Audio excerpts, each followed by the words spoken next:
Hello बच्चों, let's read this question. If the T wave of an ECG is flat, it indicate. अगर T wave ECG में flat नजर आए तो वो क्या indicate करता है? आप देखते हैं ना ECG इलेक्ट्रोकार्डियोग्राम, यहाँ पर P Q R S T waves नजर आ रहे हैं आपको, ठीक है। यहाँ इस T wave की बात कर रहे हैं। P wave क्या represent कर रहा है? इलेक्ट्रिकल एक्साइटेशन और डिपोलराइजेशन ऑफ द एट्रिया, ठीक है। ये आपका P wave represent कर रहा है। QRS कॉम्प्लेक्स की जब हम बात करते हैं तो ये क्या बताता है? Depolarisation of ventricle, depolarization of ventricles, okay, which initiates the ventricular contraction. और टी वेव की जब हम बात करते हैं तो टी वेव रिप्रेजेंट करता है return of ventricles from excited to normal state, ठीक है। तो इसको हम क्या देते हैं? रीपोलराइजेशन,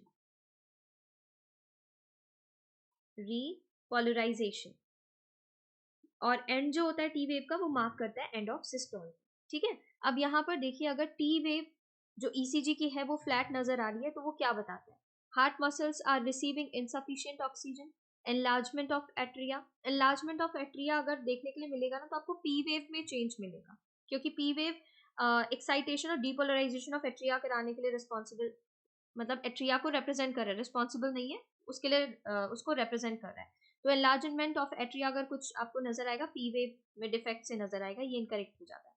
मायोकार्डियल इन्फार्क्शन, यहाँ पर एसटी में चेंज मिलेगा आपको, ये जो एसटी है यहाँ पर चेंज मिलता है, ये भी इनकरेक्ट हो जाता है। तो आपके पास एक ऑप्शन बचा है, heart muscles are receiving insufficient oxygen.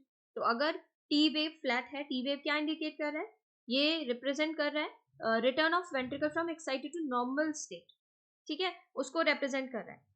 तो ये क्या बताता है? अगर ये फ्लैट होगा तो ये बताते हैं कि हार्ट मसल को इनफ ऑक्सीजन सप्लाई ही नहीं हो पा रही है, तो उतना अच्छे से आपको टी वेव नहीं मिलेगा, फ्लैट मिलेगा, ठीक है। तो यहाँ पर करेक्ट ऑप्शन जो बन रहा है वो है option 1, all of the above नहीं होगा। आप इसमें एलिमिनेट करके भी, एलिमिनेशन रूल लगा के भी निकाल सकते हैं कि कैसे हमारा 1 ऑप्शन बना।